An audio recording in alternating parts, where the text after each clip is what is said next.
안녕하세요. 단 몇 시간 새로 인생을 구한 30대 여자입니다. 여러분은 인생을 바꾸는데 얼마의 시간이 필요하다고 생각하시나요?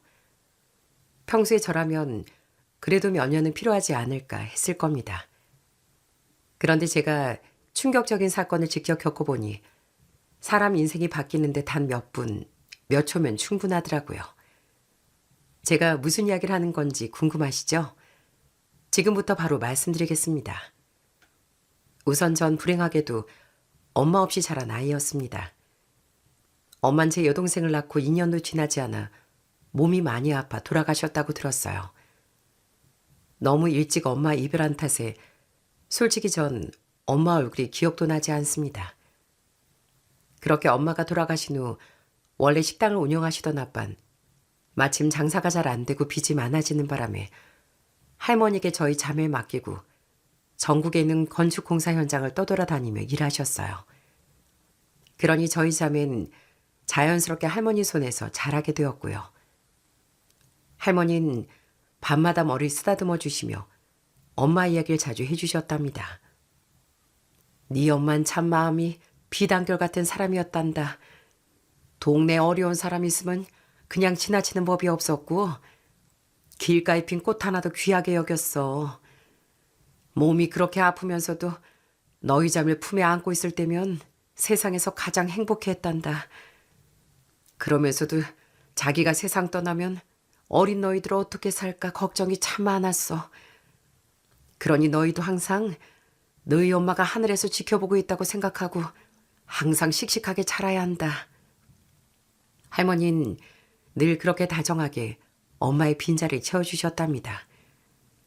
그렇지만 저를 지켜주던 할머니마저 제가 초등학교 5학년 때 세상을 떠나시고 말았습니다. 그 후로 저희 자매는 아빠와 함께 살기 시작했고요.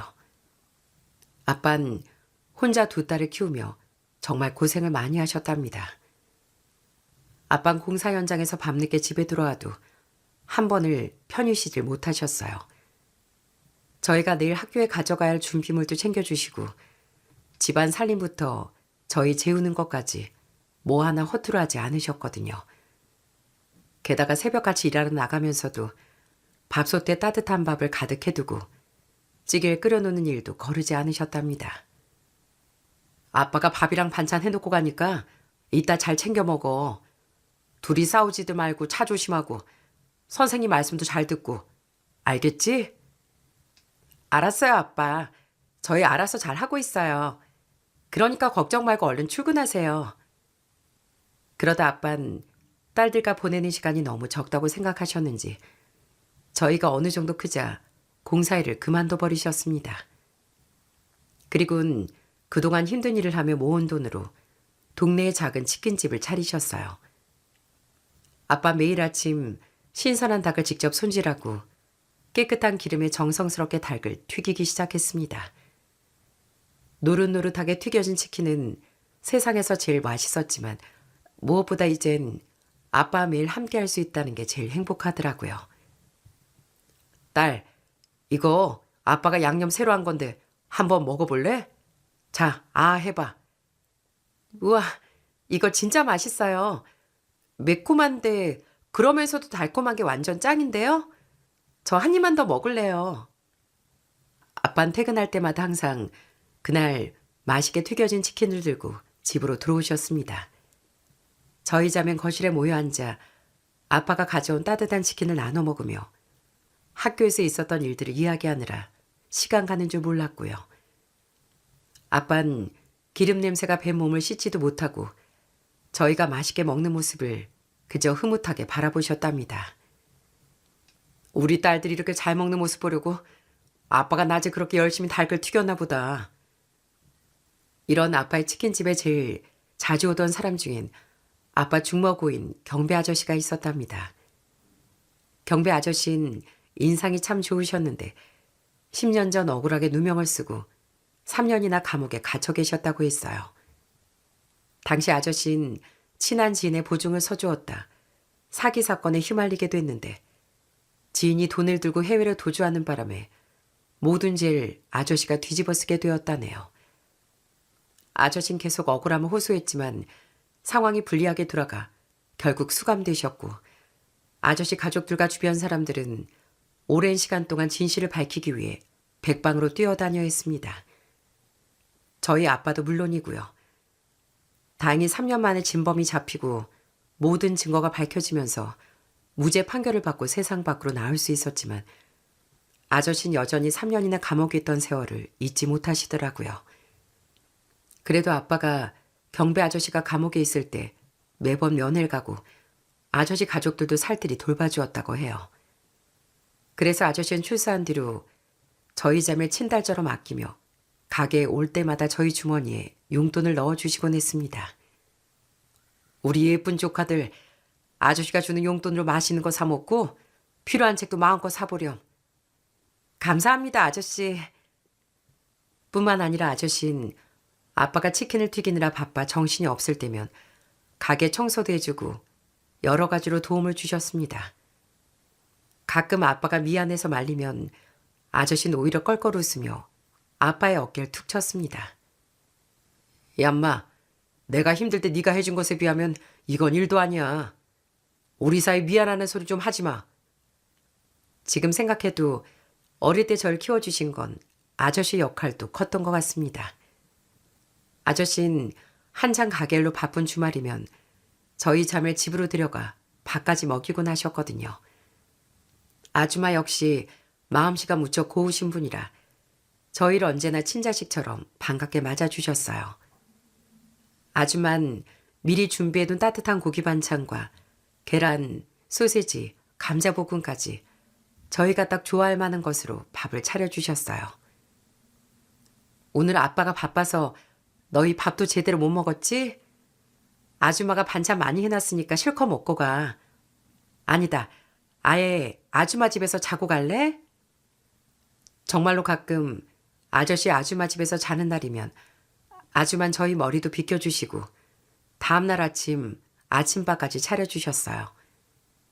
저희가 엄마 손길을 받지 못하고 자란 걸 누구보다 잘 아시는 분이었기에 기회가 될 때마다 엄마 역할을 해주시려고 했던 것 같아요.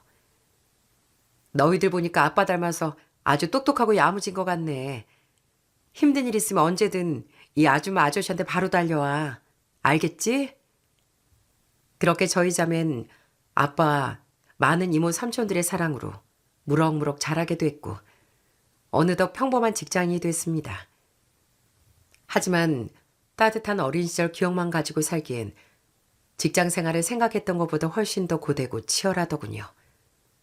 그때 매일같이 쏟아지는 업무와 대인관계에서 오는 스트레스를 풀어주던 유일한 탈출구가 바로 마라탕이었답니다. 얼얼하면서도 매콤한 국물을 한 모금 마시면 하루 종일 쌓였던 피로가 씻겨 내려가는 기분이 들었거든요. 정말이지 마라탕은 제 최애 음식이었어요.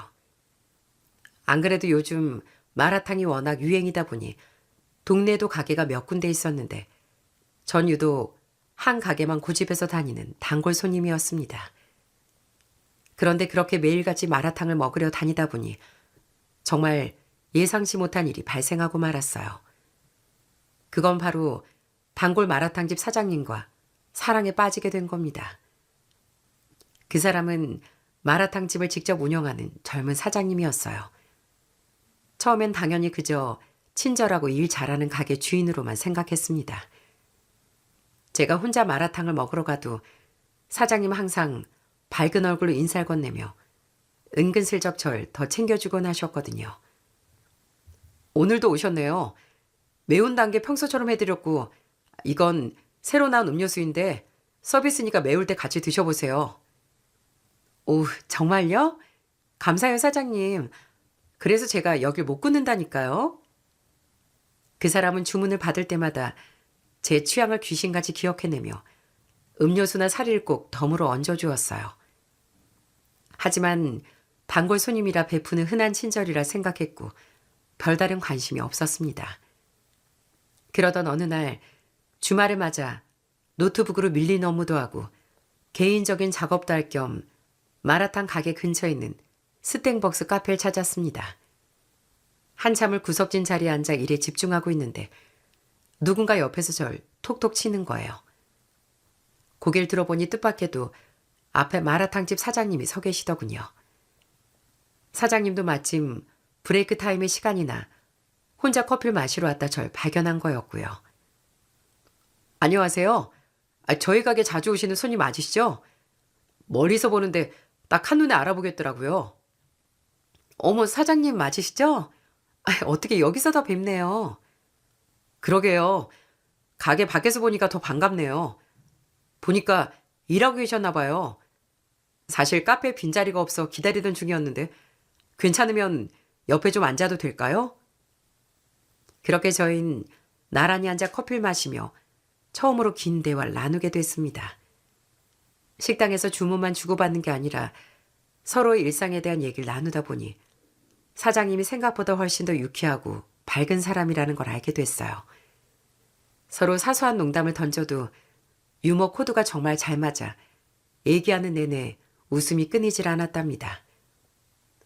아니, 어떻게 마라탕을 그렇게 좋아하세요?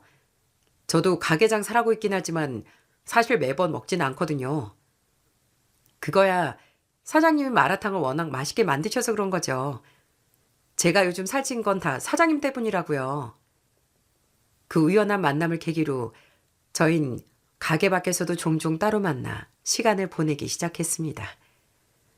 만나면 만날수록 대화가 물 흐르듯 이어졌고 결국 자연스럽게 연인 사이로 발전하게 됐어요. 그렇게 연인이 되고 난 후 그이의 속사정을 들어보니 저와 살아온 환경이 너무나도 비슷한 겁니다. 사실 나도 아주 어릴 때 엄마가 돌아가셔서 할머니 손에서 자랐거든. 그래서 가게를 차리고 자리 잡기까지 안 해본 일이 없었고 결국 그렇게 어렵게 차린 가게에서 널 만나게 됐으니 내 평생 가장 잘한 일이 됐네. 남자친구의 그 고백을 듣는 순간 저는 가슴 한구석이 찡해지더라고요. 서로 어머니가 계시지 않고 할머니 손에서 자랐다는 공통점, 그리고 저희 아빠처럼 남자친구와 식당을 하고 있다는 것까지 같아 서로의 빈자리를 누구보다 잘 이해하고 보듬어 줄 수 있겠다는 확신이 들었답니다. 남자친구는 식당 일로 바쁜 와중에도 항상 절 1순위로 챙겨주었고 그 다정한 모습에 전 평생을 함께해도 좋겠다는 확신을 갖게 됐어요. 민지야, 난 사실 인생에서 소중하다고 생각하는 사람이 별로 없었거든. 근데 민지 널 만난 순간부터 내 인생에 나보다 더 소중한 사람이 생긴 것 같아. 앞으로도 이 마음 절대 변하지 않을게. 그러다 점점 더 관계를 진지하게 생각하게 되면서 전 남자친구를 아빠에게 소개해 주었습니다. 아빠 치킨집에서 처음 인사드리던 날 남자친구는 정장 차림으로 나타나 잔뜩 긴장해선 아빠 앞에서 덜덜 떨고 있었어요. 아빠는 그런 남자친구와 절 흐뭇한 눈빛으로 바라보며 살갑게 말을 건넸습니다. 우리 딸한테 이야기 많이 들었네. 젊은 친구가 마라탕 가게를 아주 야무지게 운영한다면서? 네, 작은 식당이지만 열심히 운영하고 있습니다. 그 가게에서 처음 민지를 만나기도 했고요. 남자친구는 아빠 말에 씩씩하게 대답하다 이내 솔직하게 자신의 과거를 털어놓기 시작하더라고요. 아빠에게 거짓 없이 모든 걸 보여주고 싶어하는 눈빛이었죠. 장인어른, 제가 사실 미리 드려야 할 말씀이 있습니다. 저 사실 집안 형편이 너무 힘들었어서 대학도 나오지 못했어요.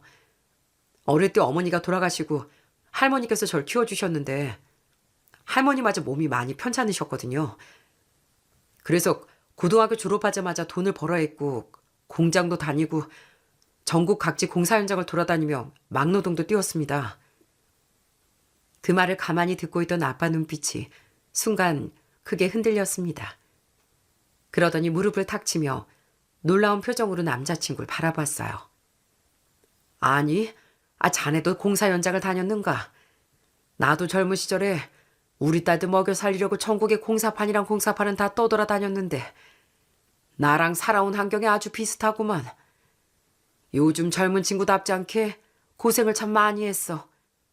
그래, 그런 아픈 과거 숨기지 않고 솔직하게 말해줘서 정말 고맙네. 제 환경을 이해해 주셔서 정말 감사합니다, 장인어른.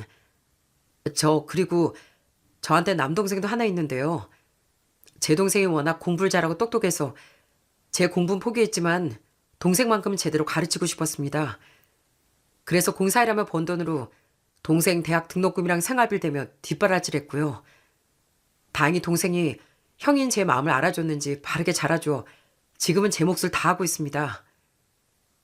남자친구는 동생 이야기를 할 때만큼은 자랑스러운 듯 눈을 반짝이더라고요.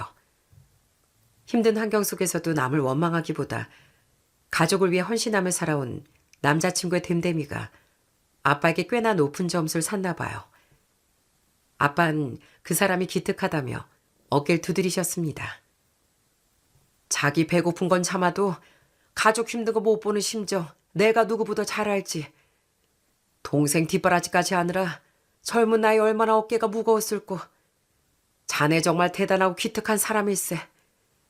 내 딸이 이렇게 책임감 있고 심성고운 사에게 맡길 수 있다면 더 바랄 게 없겠어.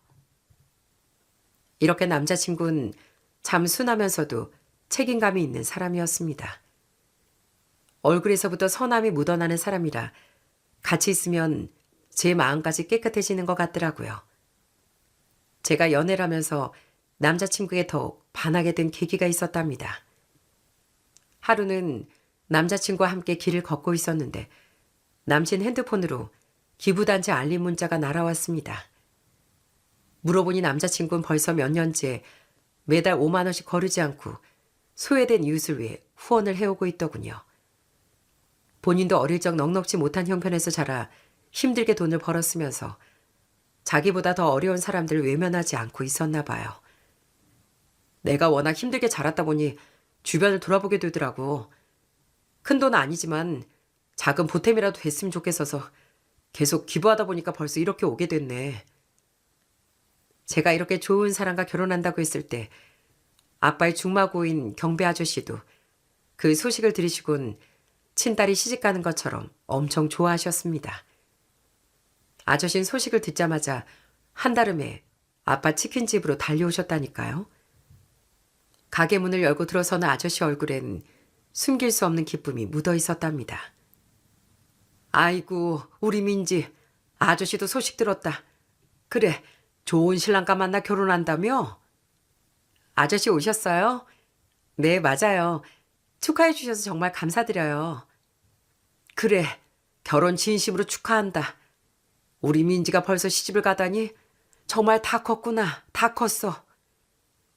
아저씨는 제 어깨를 토닥여주며 눈시울까지 붉히셨고 그 모습을 보며 저도 가슴이 찡해졌습니다.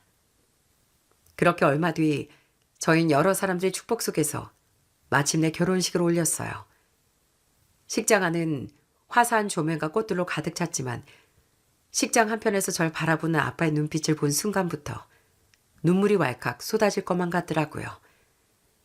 엄마 없이 힘들게 키운 딸을 시집 보내는 아빠의 표정을 보니 가슴이 먹먹해졌습니다. 결혼식은 하객들의 따뜻한 박수 속에서 무사히 진행되었고 드디어 식의 하이라이트인 축가 순서가 다가왔습니다. 그때 예식장 스피커를 통해 사회자의 목소리가 울려 퍼졌어요. 하객 여러분, 이번에 아주 특별한 이벤트가 준비되어 있습니다. 보통 축가는 신랑 신부 지인들이란 친구들이 부르는 경우가 많죠. 하지만 이번 축가는 아주 특별하게도 신부 아버님께서 직접 불러주시겠습니다. 사회자의 멘트가 끝나자마자 식장 안은 웅성거림과 함께 이내 뜨거운 박수 소리로 가득 찼습니다. 아빠가 저 몰래 축가를 준비하셨을 줄은 꿈에도 몰랐기에 저도 너무 놀라 입을 다물지 못했어요. 아빠는 엄청 긴장된 걸음걸이로 무대 앞으로 걸어나 마이크를 잡으셨습니다. 오늘 사랑하는 제 큰딸을 위해 부끄럽지만 한 곡 불러보겠습니다. 이내 반주가 흘러나오고 아빠는 한 소절 한 소절 진심을 꾹꾹 눌러담아 노래를 부르기 시작하셨어요. 음정은 조금 흔들리고 기교 없는 투박한 목소리였지만 그 안엔 두 딸을 위해 평생을 희생해온 아빠의 투박하지만 큰 사랑이 고스란히 담겨 있었죠. 그때 절 바라보며 노래를 부르는 아빠의 눈가에 눈물이 반짝이는 걸 본 순간 저 역시 참았던 눈물이 쏟아졌습니다. 잠시 후 노래를 마친 아빠가 마이크를 내려놓고 절 향해 환하게 웃어주셨고 하객들은 그 어느 때보다 큰 박수와 한호를 보내주었어요. 남편은 제 눈물을 다정하게 닦아주며 제 손을 꼭 잡아주었고 아빠의 깊은 사랑을 온몸으로 느끼며 그렇게 감동적인 결혼식이 행복하게 마무리됐습니다. 아빠, 저 좋은 사람 만나서 정말 잘 살게요. 그러니까 걱정하지 말고 아빠도 꼭 건강 잘 챙기셔야 돼요. 장인어른, 앞으로 저희 친아버지를 모시면서 평생 효도하겠습니다. 큰절 받으십시오. 그렇게 감동적인 예식을 치르고 난 뒤 남편과 전 신혼여행을 이틀 뒤에 가자고 일정을 잡아두었어요. 그래서 결혼식 다음 날인 월요일 아침이 되자마자 저희는 구청으로 가 바로 혼인신고를 하기로 마음을 먹었습니다. 월요일 아침이 밝아오자마자 저희 부부는 평소보다 훨씬 더 설레는 마음으로 옷을 챙겨 입었네요. 구청으로 걸어가는 길 내내 이제 정말 법적으로 부부가 된다는 사실에 가슴이 터질 것처럼 설레더라고요. 남편도 제 옆에서 연신 싱글벙글 웃으며 절 다정하게 챙겨주었답니다.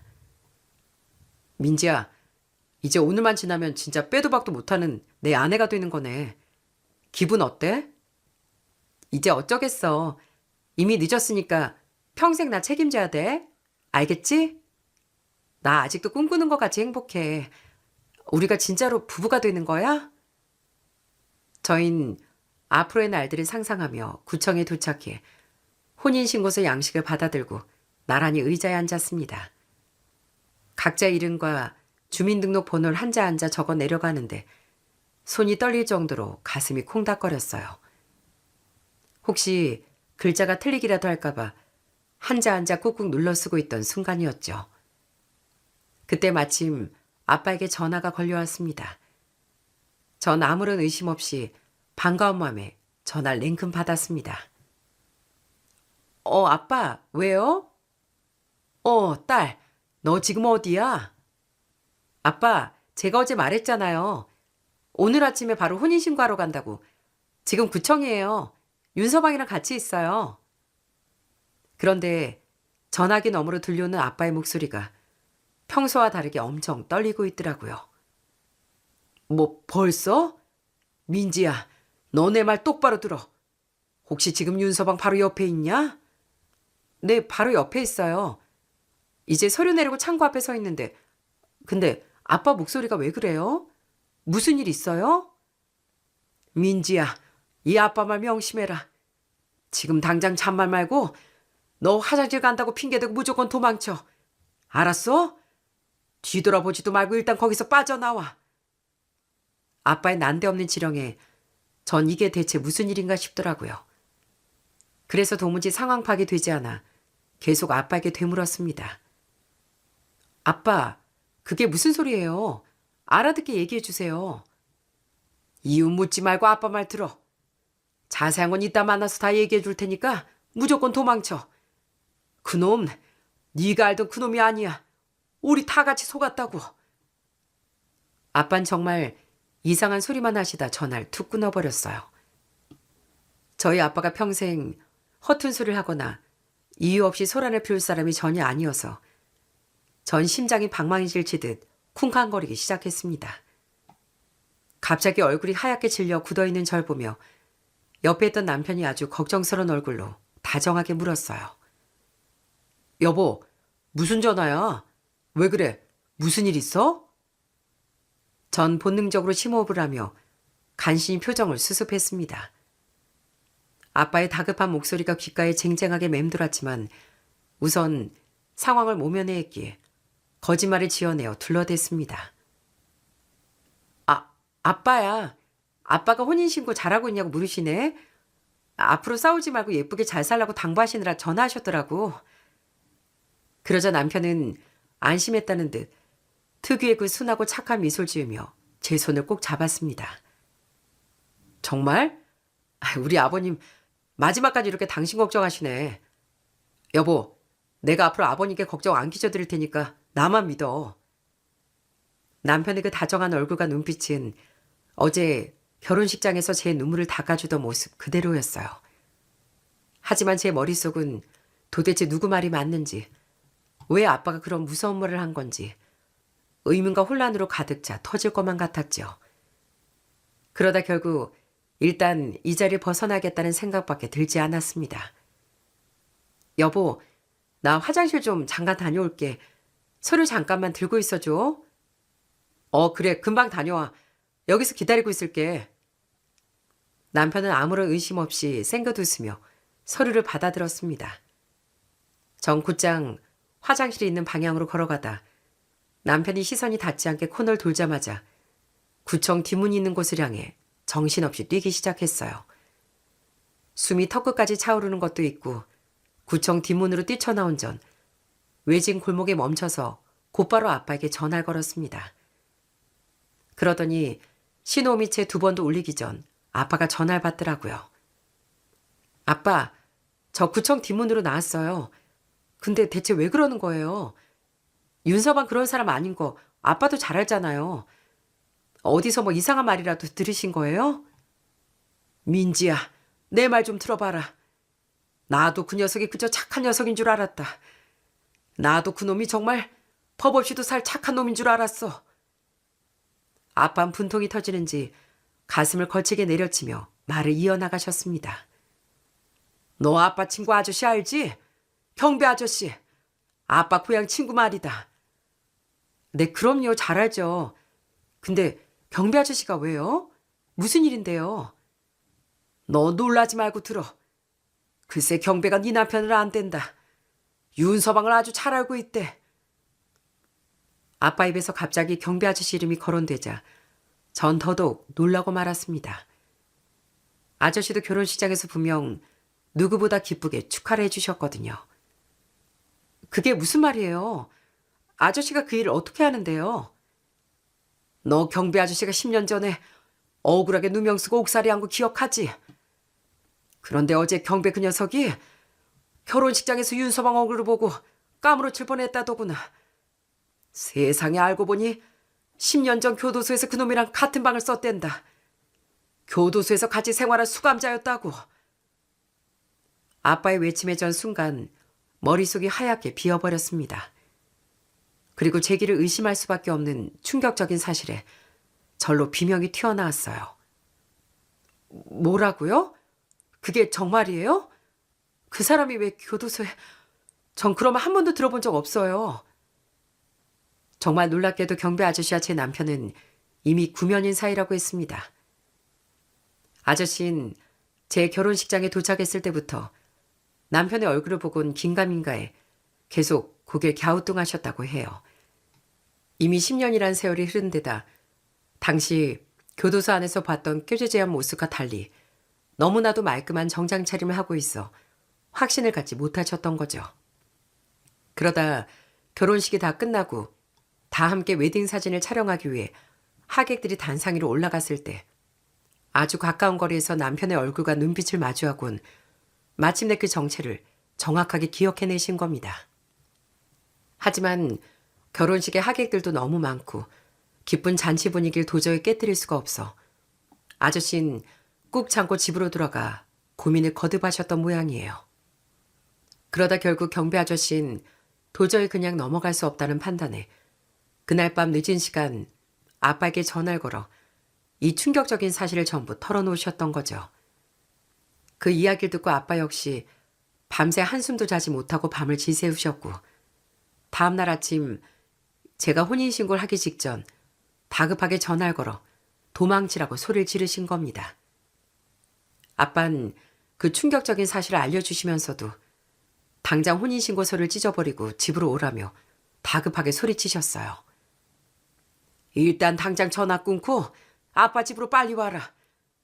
지금 경배 아저씨도 와서 기다리고 있으니까 한시가 급하니 빨리 와. 아빠의 외침에 전 일단 서둘러 전화를 끊었어요. 그런데 전화를 끊자마자 바로 핸드폰 화면에 남편 이름이 뜨며 전화가 걸려왔습니다. 전 심장이 쿵쾅거렸지만 간신히 목소리를 가다듬고 전화를 받았죠. 여보, 어디야? 화장실 간 사람 왜 이렇게 안 나와? 나 지금 창고 앞에서 계속 기다리고 있단 말이야. 여보, 어떡하지? 나 지금 아빠한테 급하게 전화가 왔는데 아빠한테 무슨 큰일이 생긴 모양이야. 그래서 지금 나 당장 아빠 집으로 가봐야 할 것 같아. 아니, 갑자기 그게 무슨 소리야? 아버님한테 무슨 일이 생겼는데. 그럼 나도 같이 가자. 내가 차로 데려다 줄게. 아니야. 나 지금 구청 앞에서 바로 택시 타고 갈 거니까 당신이 이따가 볼 일이 있다던 그 동선대로 움직여. 일단 볼 일 먼저 보고 있어. 나중에 연락할게. 제가 생각해도 황당한 이유였지만 당시엔 그런 것까지 생각할 여력이 없었습니다. 그런데 제가 계속 이따 연락한다고 하는데도 남편은 그래도 데려다 주겠다고 매달리더라고요. 그래도 오늘 혼인신고하기로 한 날인데 같이 가야지. 서류만 후딱 접수하고 같이 가자.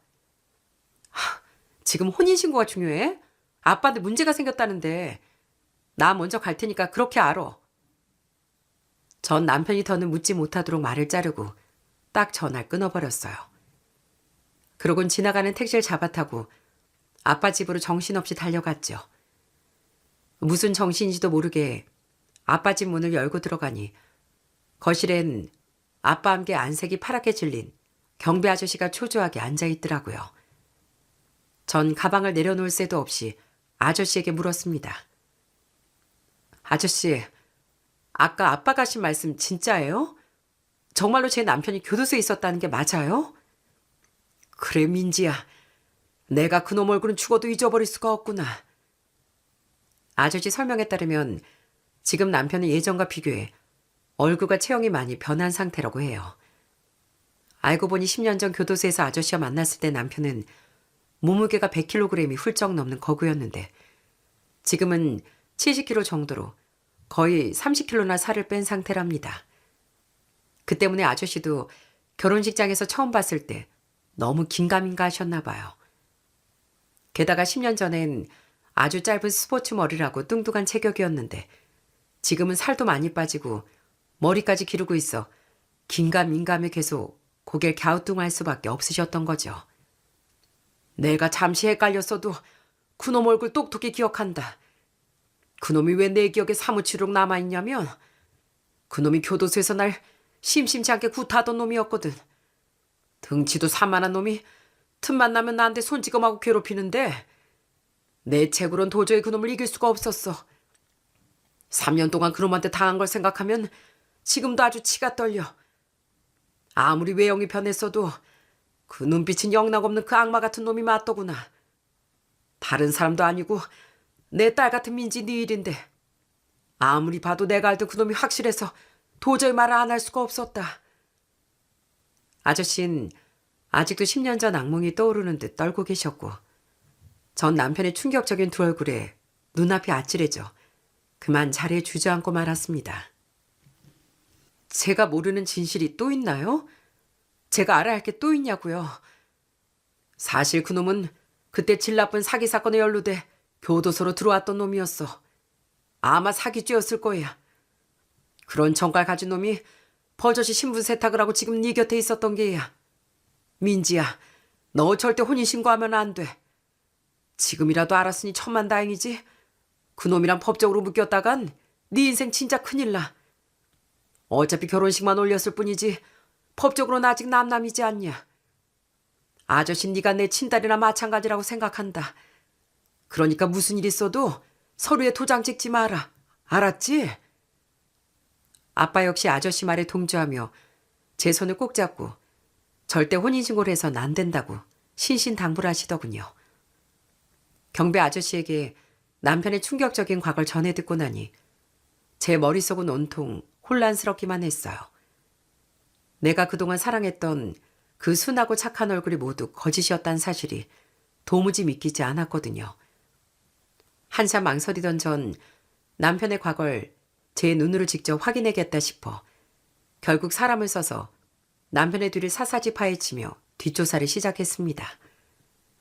그리고 얼마 후 흥시소를 통해 받아든 남편의 진짜 과거를 마주한 전 그야말로 온몸이 얼어붙는 듯 충격을 받고 말았죠. 남편은 단순한 사기꾼이 아니라 사기 전과에 더해 화려한 폭력 전과까지 가지고 있는 아주 몹쓸 인간이었거든요. 서류를 보니 그놈이 어렸을 때 할머니 손에서 자란 것과 남동생이 있다는 말 자체는 사실이더라고요. 하지만 동생을 위해 공장과 공사 현장을 다니며 눈물겹게 헌신했다던 동화 같은 이야기는 전부 새빨간 거짓말이었죠. 그놈은 어렸을 때부터 동네 불량배들과 어울리며 일찌감치 조직 생활을 시작했던 조폭이었답니다. 깡패 같은 생활을 하며 힘없는 사람들에게 함부로 손찌검을 하고 다니는 건 예사였고 온갖 폭력을 일삼으며 세월을 보냈더라고요. 주로 유흥지점이나 불법업소의 뒤를 봐준다는 핑계로 상인들을 협박하며 피 같은 돈을 갈취하는 조폭 행동대원 노릇을 해왔던 겁니다.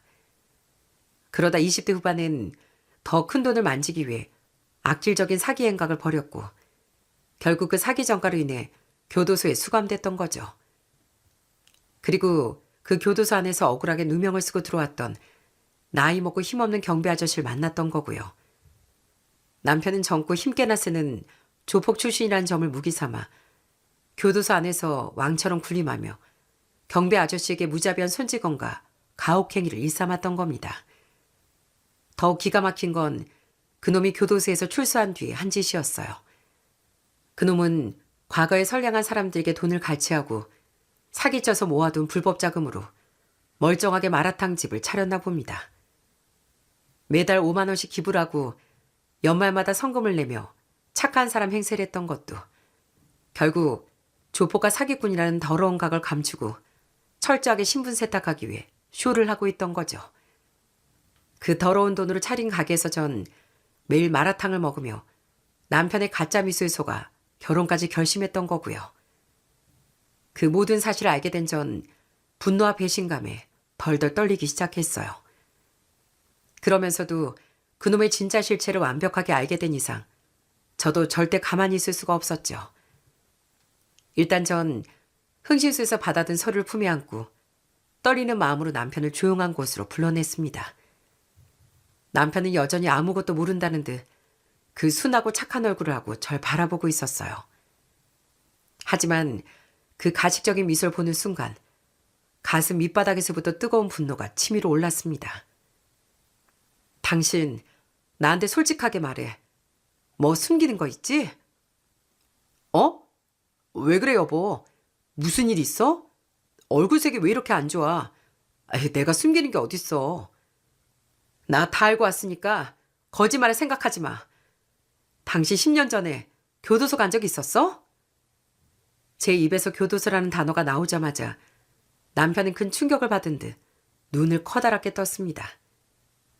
순간 남편 얼굴이 빨개지면서 눈동자가 사정없이 흔들리더군요. 그놈은 당황한 기색이 역력했지만 이내 역시 미소를 지으며 제 손을 잡으려 했고요.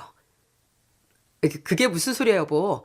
내가 교도소 가다니 사람 잘못 본 거 아니야? 갑자기 왜 그런 터무니없는 소리를 해. 당신도 알잖아. 나 법 없이도 살 사람인 거.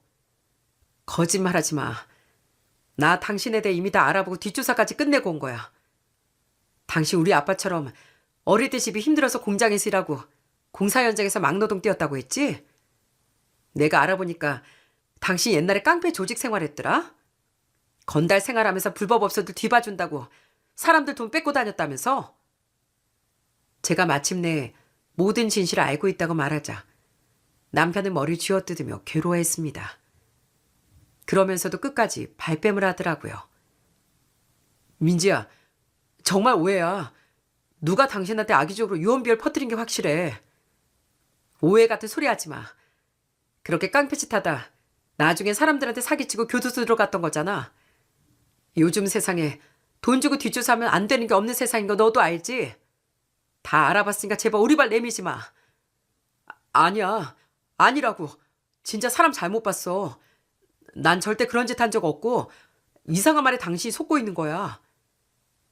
남편은 한참 발뺌을 하더니 진짜 억울하다는 듯 버럭 소리를 지르더라고요. 됐고. 난 당신 진짜 그런 사람인지 몰랐어.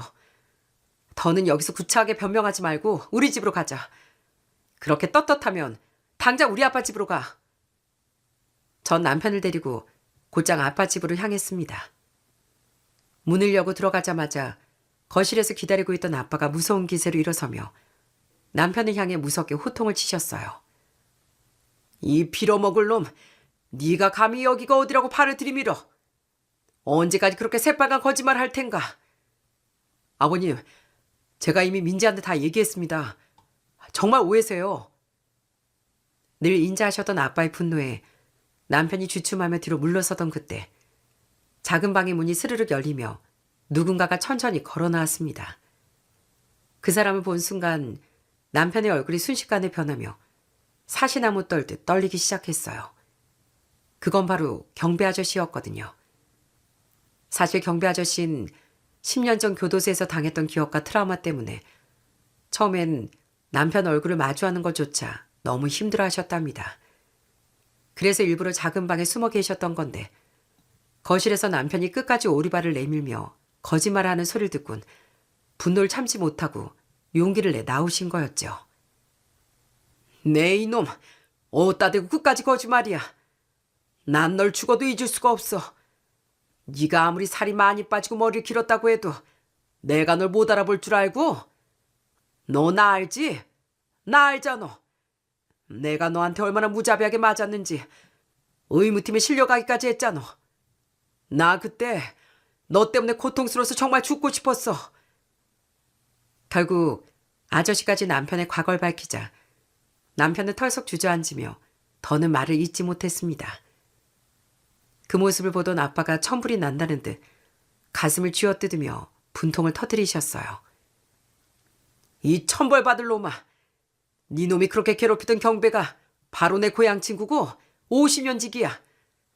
감히 내 소중한 친구한테 그딴 천이 공나할 짓을 저지르고 그것도 모자라 내 딸한테 정체 속이고 결혼까지 하려고 들어?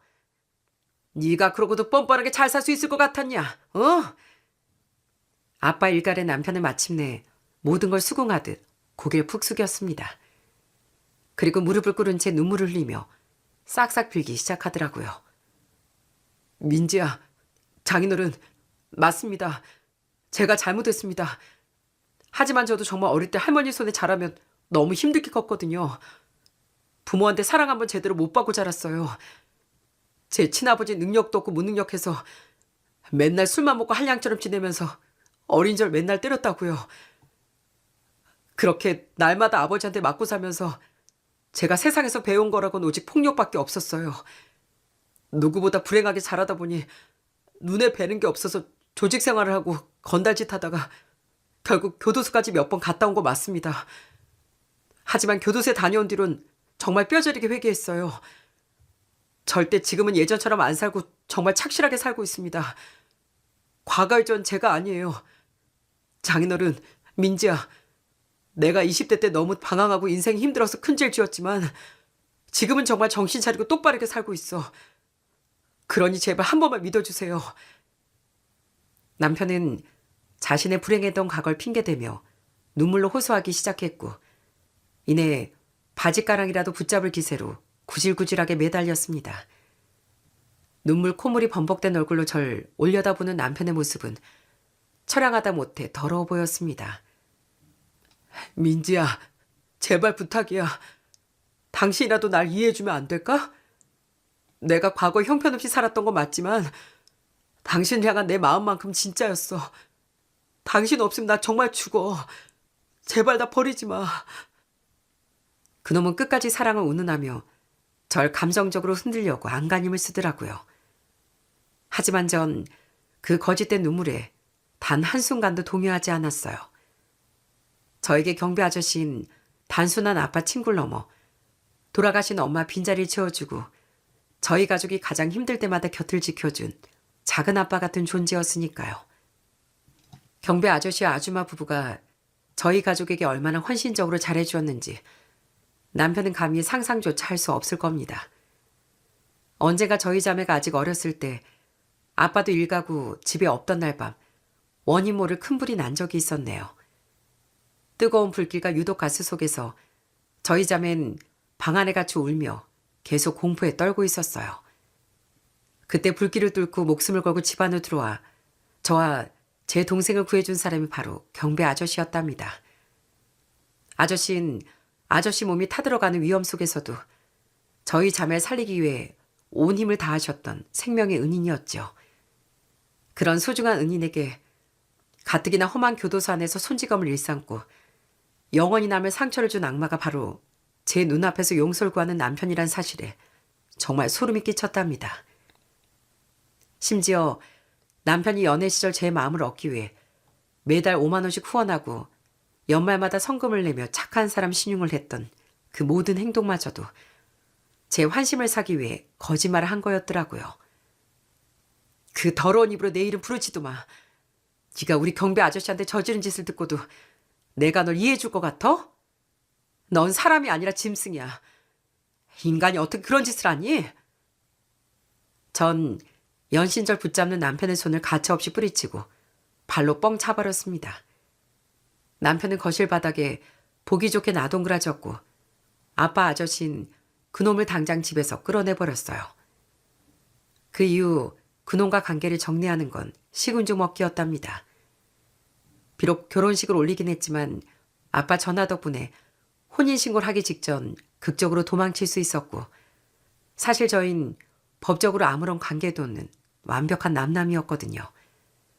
골치 아픈 이혼 저잘 밟을 필요도 없이 전 그 사기꾼 놈을 제 인생에서 아주 시원하게 뻥 차버리고 완전히 지워버렸답니다. 그 일이 있고 난 후 벌써 2년이란 시간이 흘러갔습니다. 그놈을 제 인생에서 지워버린 지금 전 평소처럼 직장 생활도 잘하고 아빠 책임짐 일도 도우며 성실하게 지내고 있답니다. 물론 그 인간 때문에 그렇게 좋아하던 마라탕은 영영 끊게 되었지만요. 어쩌다 들리는 소식으론 그놈은 진작 마라탕 가게 정리하고 다시 어디서 깡패 똘마니 짓을 하고 다니는 것 같습니다. 안 그래도 엉망인 인생 앞으로도 교도소나 들락거리며 별 볼 일 없이 살아가겠죠. 그런 인간과 잠시라도 한 가족으로 엮일 뻔했다는 게 아주 소름 끼치기만 합니다. 전에 몰랐지만 제가 겪어보니 세상엔 과거를 숨기고 선량한 사람들의 눈을 속이며 사는 사기꾼이 참 많은 것 같습니다. 만약 그때 경비 아저씨가 결혼식장에서 그놈의 눈빛을 알아채지 못하셨다면 그리고 아빠가 절 구하러 다급하게 전화를 주시지 않았더라면 제 인생은 그야말로 지옥으로 굴러 떨어졌을 겁니다. 아저씨 덕분에 지옥 입구에서 제 인생을 통째로 건질 수 있던 셈이죠.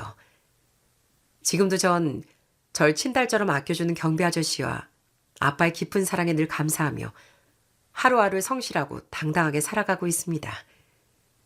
물론 요즘도 경비 아저씨에게 그날의 은혜를 한시도 잊지 않고 늘 감사한 마음을 표현하고 있고요.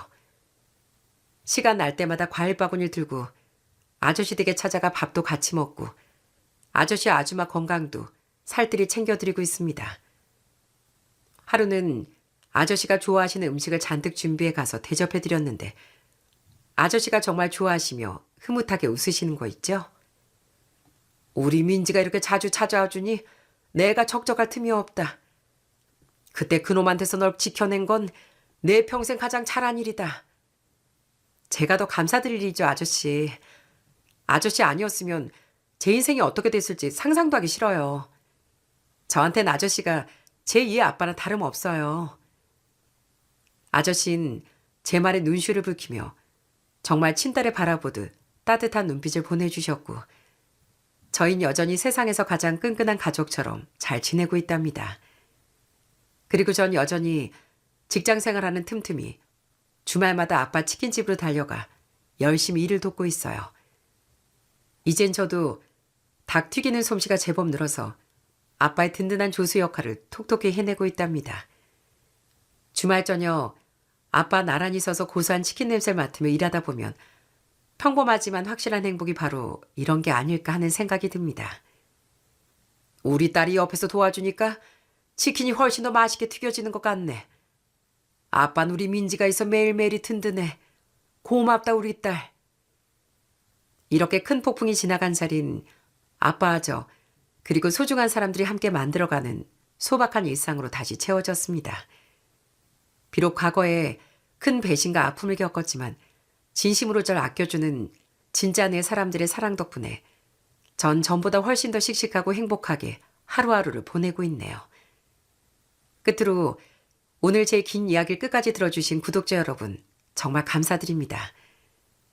세상에 아무리 속임수가 가득하고 이상한 일이 많다고 해도 결국 진실은 밝혀지고 절 지켜주는 진짜 사랑은 남는다는 걸 이번 일을 통해 깊이 깨달았습니다. 그럼 끝까지 들어주신 여러분도 오늘 하루 행복하게 보내시길 바랍니다.